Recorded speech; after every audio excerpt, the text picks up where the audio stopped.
have a lot to talk about. Yeah. Grant writing and grant readiness. For some organizations, as Tony, you know this well, that's a different division, that's a different contractor. But then for the majority of our 1.8 million nonprofits, the fundraisers are expected to do this. And it is it's a very specific trade or craft. Very specific skill set. Absolutely. Yeah, so we'll get on to it because I know everybody's dying to find out what the producer says we missed in our deck. So we have to bring that up. But who we also want to make sure we bring up are our amazing partners and our presenting sponsors, such as Bloomerang, American Nonprofit Academy, Staffing Boutique, JMT Consulting, Interim Executives Academy. I'm pointing this out because these are our long time friends and guests of the show and partners. And you will remember them by Third Sector Company.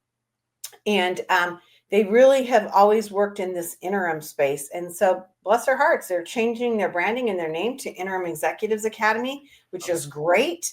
And so we want to honor that shift. Your part-time controller, and then of course you're here today at Fundraisers Friday. I'm Julia C. Patrick, CEO of American Nonprofit Academy, joined by Mr. Nonprofit Consultancy himself, the amazing Tony Beall. Welcome, my friend. Thank you. Happy Friday. Again, it's always such a treat. And we need to open the doors a little earlier, I think, because the green room chatter sometimes is just priceless. So so it's just great to be here. It's great to kind of roll into the conversation with laughter because we can't get enough of that in our lives. So thank you again for the opportunity and happy Friday to everyone that's joining us. And thank you, Fundraisers, for all you do. Absolutely. I couldn't have said that better. So we're talking about grants. We're talking about grant management, grant readiness. Really quickly, I live in a state where our governor, I knew decades ago because she was our grant writer for what at the time was the largest domestic violence shelter system in the United States, based in my community. And she was she was a contractor, and then we brought her in full time, and she was a grant writer, and she transformed our organization. Wow. And now she is the governor of our state, and she's doing a beautiful job. She's super, super smart. Katie Hobbs. Anyway, so grant writers, man, they get it done. It's really important work. It really is. It's one of the most important combinations of kind of style and substance. Yeah. When you think about grant writing, because you need to tell a story. And that's part of the style. How well is it written? What kind of emotions are you evoking? And then there's the substance. There's the data. What are you going to do? How are you going to prove you're doing it? So it really is this perfect kind of combination of style and substance. So before we get into this, let's frame this up. I mean, I was teasing the heck out of our producer, but he did say something that was interesting right before we went live.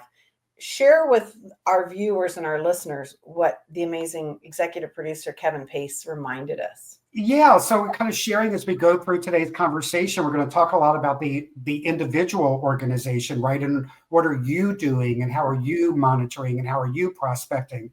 But the reality is, like you said, Julia, there are thousands of you. So what Kevin said, our executive producer, was, let's not forget that it's a competition. Yeah. And that there are many people vying for these same dollars. And we'll talk a little bit about that when we talk about kind of the percentage of success or the percentage of wins. That's just a reminder that, again, we're going to talk a lot about you and your organization, but there's thousands of you vying for the same dollar. So it's competitive. And again, I was razzling him, but I think in some ways, I don't want to get Kevin too excited because then he's going to be jumping in on our stuff here, Tony. But I do appreciate that he talks about that competitive sense because in a lot of ways, we don't talk about that. That's like a for-profit thing, right? And we're above that somehow in the nonprofit sector. So I like this lens to take a look at it. So let's get started with one of the brass tacks. How much time should a fund always listen to Kevin? Oh my God, I knew he was going to come in. I knew it. So this is the first time I've seen the ticker tape technology there. So Yeah. I'm just floored. So yes, always listen to Kevin. Always listen to Kevin. But let's start, Kevin, you kill me. How much time should a fundraiser spend on grants? Well, you again, one of the things I love about you, Julia, you frame things and set us up so well for these conversations. And right at the very beginning, you were saying in most cases, your fundraiser is writing grants, managing major gifts, peer-to-peer fundraising, Yeah. like the whole menu of opportunities within fundraising. So if you are in that space where you are managing all of these, I guess the most logical answer that I have to that is that if your budget, right? Because when we set up kind of our strategy each year, we are anticipating that maybe 20% of our funding will come from grants, 30% will come from peer to peer, Okay. 20% might come from special events. So I would say that if your strategic plan or kind of your menu of fundraising for the year says that 20% of your funding is going to come from grants, then 20% of your time is spent on grants. Okay. That's just kind of a quick kind of No. data-driven way to look Yeah. at it. The great thing about grants, and I keep saying we're going to talk about this, and I know we're going to talk about this also. Rarely does a grant come up where you need to respond in 48 hours. So if 20% of your time is spent on grants, you have the opportunity to kind of manage that time and prepare, where that 20% is going to be carved out over the period of time that you have to write and submit the grant. Mm-hmm. Wow. I the gem for me on that is to really step back and determine where your revenue allocations are planned for, and then to look at where you're spending your time. Because, when you said that, my mind immediately went to events management and how many frontline fundraisers and directors of development really are doing the work of event management for a pittance of how the ultimate budget, revenue budget looks like. So I love that you framed that up for us, because we need to be reminded of that as fundraisers. Yeah, so that's that's what my first thought was. What do we spend in terms of the time there? Yeah, that's a huge thing. Okay, so you've kind of given us, a lens with which we're going to approach that. Okay. Talked about Kevin's brilliance on the competitive thing. Let's talk about the win rate and the grant application win rate, as opposed to that, if wishes were fishes, we'd all have a fry mentality. Being strategic about planning for wins, planning for losses. Talk to us about this concept. Yeah, so I think, I did a little research, of course, on this, because I did not readily know kind of what these success rates might look like, or win rates. One thing is, and we talked about this in the green room, Julia, the importance of organizations tracking their wins. Yes. And how much time is being invested in grants versus the return on that investment. And I say that with kind of an asterisk next to my comment, because there are often big wins after like the third year of submitting a grant, or maybe it's your fourth year of submitting the grant. So you don't always get the win the first time. And there are so many, I can't even get into all the variables that might exist for whether or not you get the win the first time or you get the win the third or fourth time. But just kind of thinking about and tracking what is the level of investment in the organization in grants compared to the return or the wins for those efforts.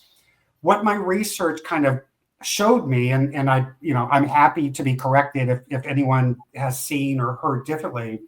National or federal grants, you usually have about a 5% or 10% win opportunity with national or federal grants. With kind of private or foundation grants, you have more like a 20% to 30% kind of win percentage with those.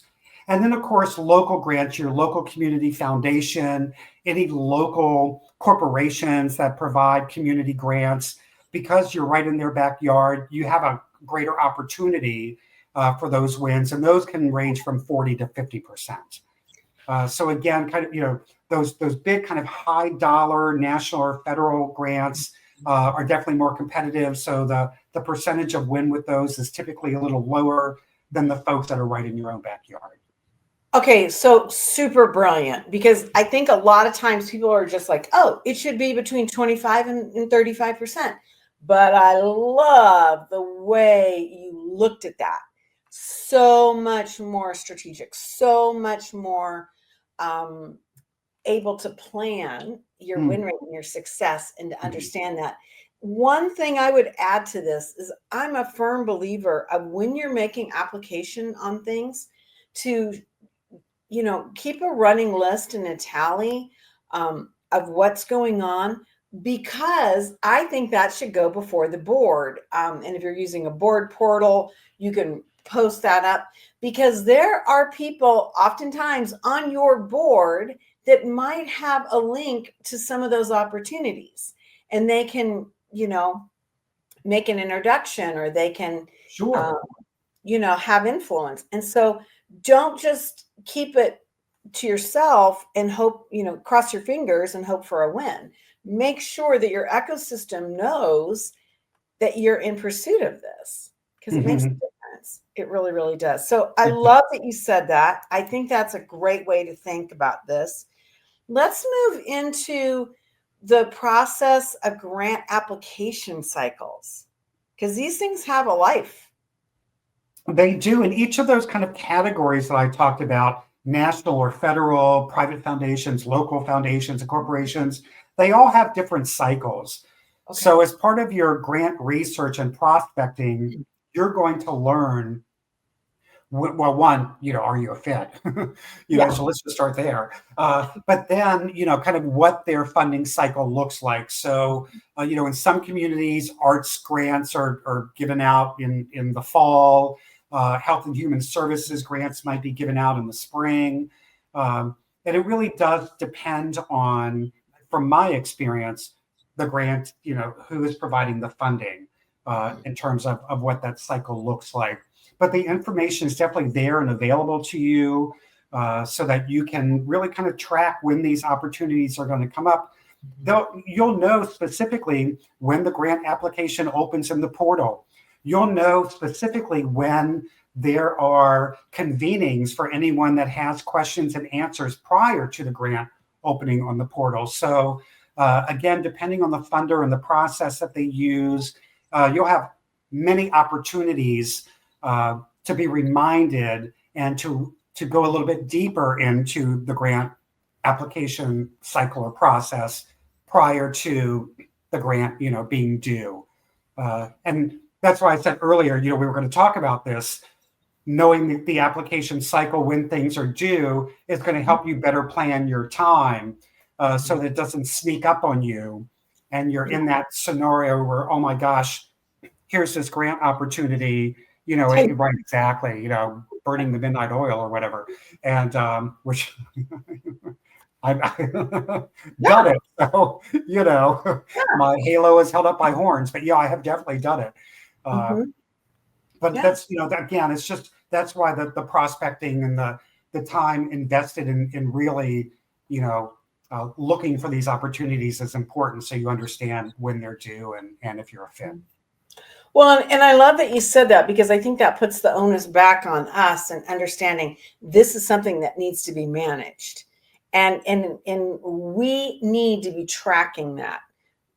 We need to be calendarizing it. We need to have these tools in place so that we aren't just like, oh no, it's the 15th and it's due, at midnight, and you're all frantic, because that's not when you do your best work. Right. Well, we talked, also about kind of the perfect combination of style and substance. So when a grant is due, for me, when I'm doing grant writing, the narrative is the fun part for me. Yeah. I love telling the story. I love evoking an emotion. I love tying it back to data, and all of that. Now, when we get to the part of the grant where you have to provide the last 3 years worth of financials, what is the budget for this particular project? How does it relate to the overall budget? And how are you going to sustain the project? Like, this is the part that makes my head explode. And so that's why, it's nice if you have a little bit of a team that can help. We all have strengths and weaknesses. That part of grant writing is my weakness. That's the part where I'm like, no, not today. That's what makes me stay up till midnight, because we do the things that we like the least last. But that's just a reminder to folks that it's more than a narrative. There is all of this financial data, financial stuff and data that needs to be, provided as well. And that is oftentimes more consuming than writing the narrative. Because after a while, you're going to be so good at this, and you will have applied for so many. Because I know part of today's theme was kind of for folks that might be new to the grant writing space. And after a period of time, you will have boilerplates that are so strong and compelling that you're going to find that you're spending maybe 50 to 75% less time on your narrative, over time. Exactly. I think that's one of the tips and tricks, is that you don't just fill out an application once. You start everything in like a Word document or whatever. So it's clean, it's edited, it's ready to go. It has its word counts, and then you can just cut and paste and move forward. Sure. So let's talk about this next piece. And we've already gotten some comments: building relationships with grant funders. I think that, again, several comments that have come in that talking about, thank you for addressing the relationship aspect. Because with these portals, again, which we'll talk about in just a moment, it makes it seem like it's anonymous. And to Kevin Pace, our executive producer's point, that you throw it out there like spaghetti and hope that you win, and that you were chosen in the competition. Right. But it's a little bit more nuanced than that, isn't it? It is more nuanced now than ever. And I love that where we have the place where we are now when it comes to grant funding and the folks that are providing those grants. They're more accessible than ever. They're more in tune than ever with the work being done. They want to hear from you. We laugh often, Julia, you and I, we've spent some time in this space. And I know that when I first started in the nonprofit sector and I first started writing grants, you couldn't talk to, there was like no one, here's the application, here are the parameters, do it. But there was no building a relationship. Now with community foundations, that might have been a little different. I'm not going to say it was a lot different. It might have been a little different. But definitely in today's environment, even with national and federal grants, at least historically, there were ways to kind of build relationships, build trust, and build credibility on a one-on-one with folks, outside of just submitting the application. And then oftentimes those, these decisions for grant funding are not made by a single individual. Yes. So even though you may be developing a relationship with a gatekeeper or the primary person in an organization or corporation that is kind of receiving the information, these are oftentimes done by committee and rated. But having that relationship makes sure that you're always top of mind with that funder, that you're getting the heads up when these funding opportunities are opening up. Or a funder might reach out to you and say, historically, you have submitted for this type of program. Well, I just want to let you know in our next funding cycle, we're going to do a little shift in our mission, and we're going to be looking for funding opportunities kind of in this direction. And then that gives you that, a chance to kind of rethink or reevaluate where, what you're going to submit compared to what you might have submitted historically.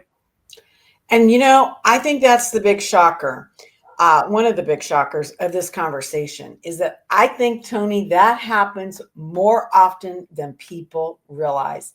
That in this ecosystem, there can be groups or decision makers or, funders that basically say, yeah, this doesn't fit with the proposal, but we'll make it fit in a different way by, re-articulating or re-describing this piece or whatever.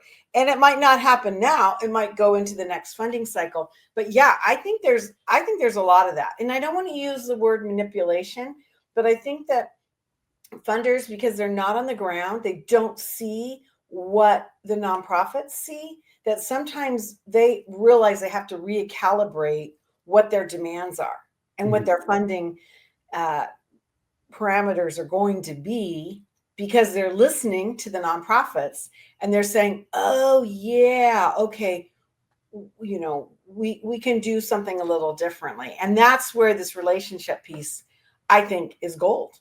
Yeah, for sure. Yeah. And again, I celebrate and thank a lot of the funders for just the transparency and the accessibility that they provide now versus to what we may have experienced historically. Yeah, I love that you said that.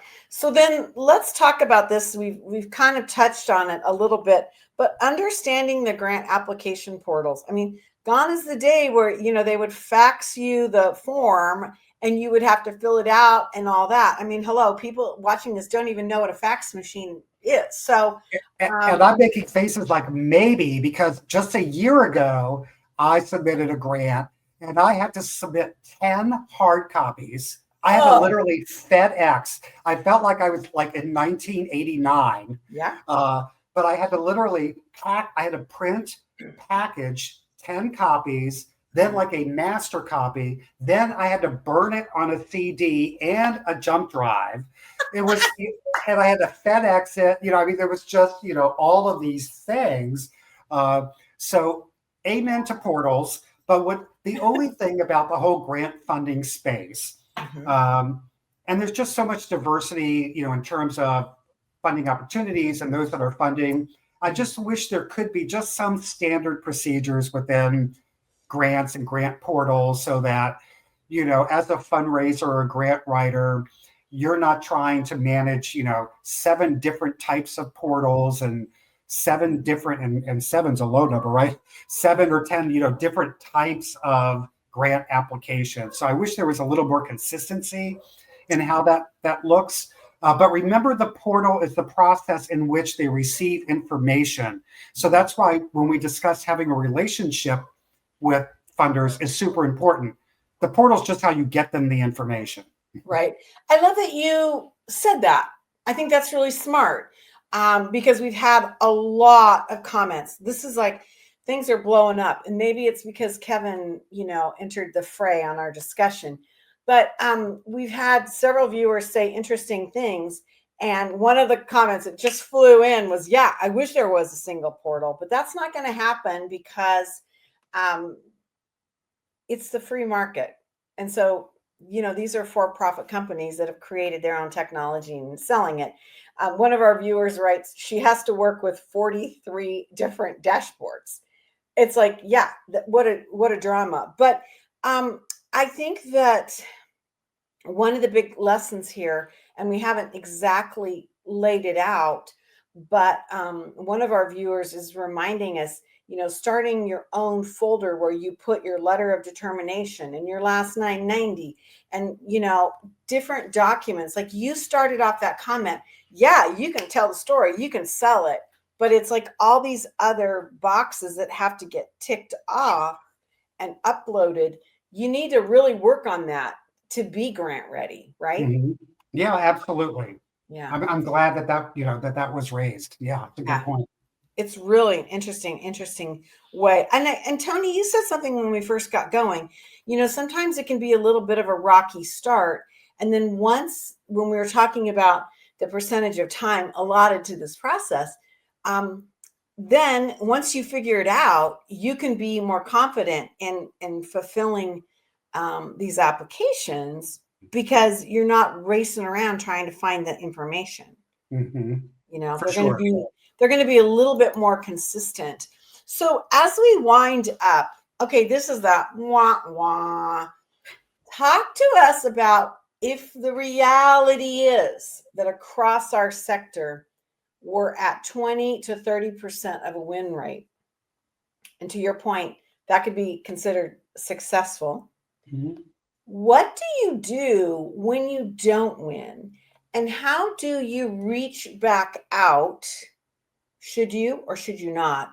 When you don't win to that potential funder. What are your thoughts on this? Well, I think in the spirit of kind of lifelong learning and wanting to be better at what we do, if there's an opportunity to reach out to the funder and ask that question, by all means, Yeah. pick up the phone and make the phone call to ask the question. Don't send the email. Like, show your intention that this meant a lot to you and your organization. It meant a lot to your community that you received these, these funds.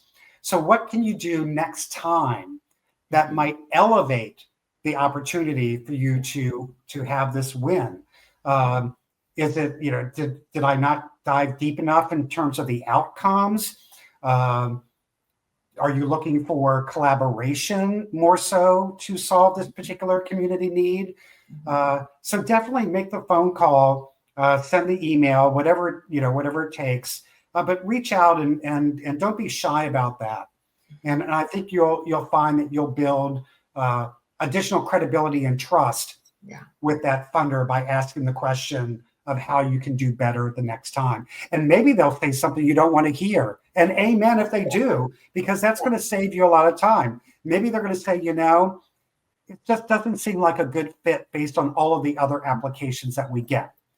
Right. Thank you very much. Now I can move, I'll move on to something else. Maybe I'll revisit you in a couple of years, so. Yeah, it's so fascinating.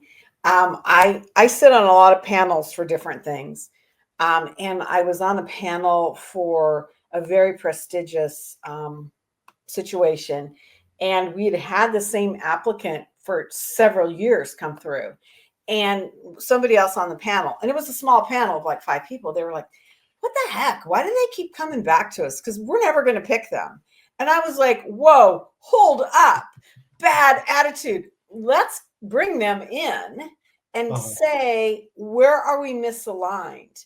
Because there are certain things that on paper are great, and then there are other things that aren't. And we're just looking at these documents, making life decisions for people and their organizations without having this relationship or talking about it. And it really changed the way that I think as a group, we started looking at these folks. And it was the right way to do it, but it was something that we had never talked about. We'd never talked about that relationship, as they say, mano a mano. Yeah, no, that's important. Or if that's never going to change, if you're not going to create that level of accessibility, then at least let's honor and have some empathy about the investment that an organization makes to even just submit that application. And somehow or another, just let them know the mission isn't aligned, the direction we're going in terms of investments in programming doesn't align. And based on our 5-year plan, it's never going to align in the next 5 years. So please do them a favor and do yourself a favor by not wasting anybody's time. Right. I was thinking about this same group. We were evaluating somebody and they kept coming back and they were never being engaged to go to the next level. And it turned out that they were like just a couple city blocks over the line that had been demarked for where the service area was.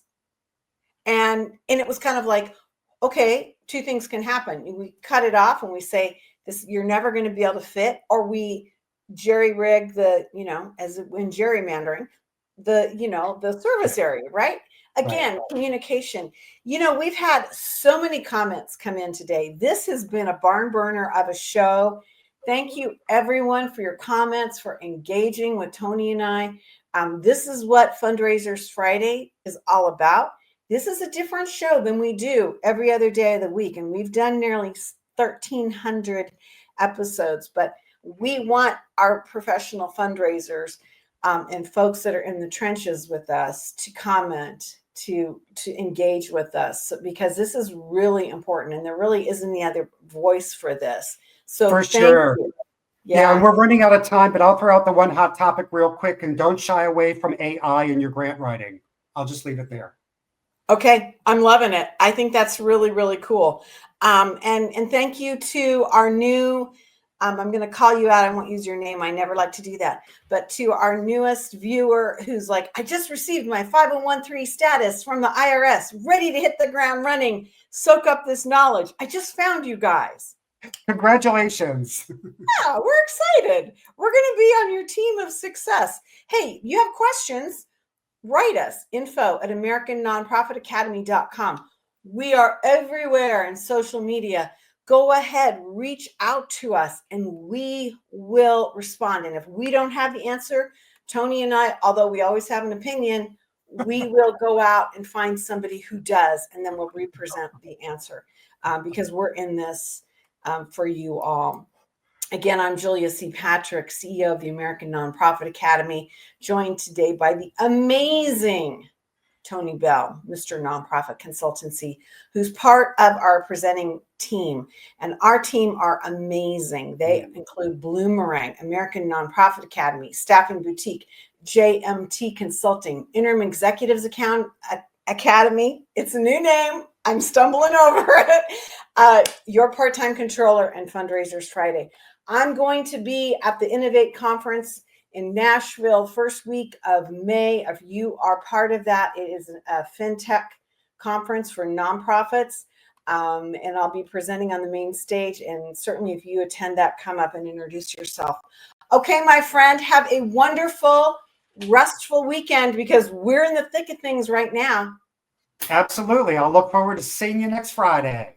All right. Hey, everybody, as we like to end each and every episode, we want to leave you with stay well so you can do well.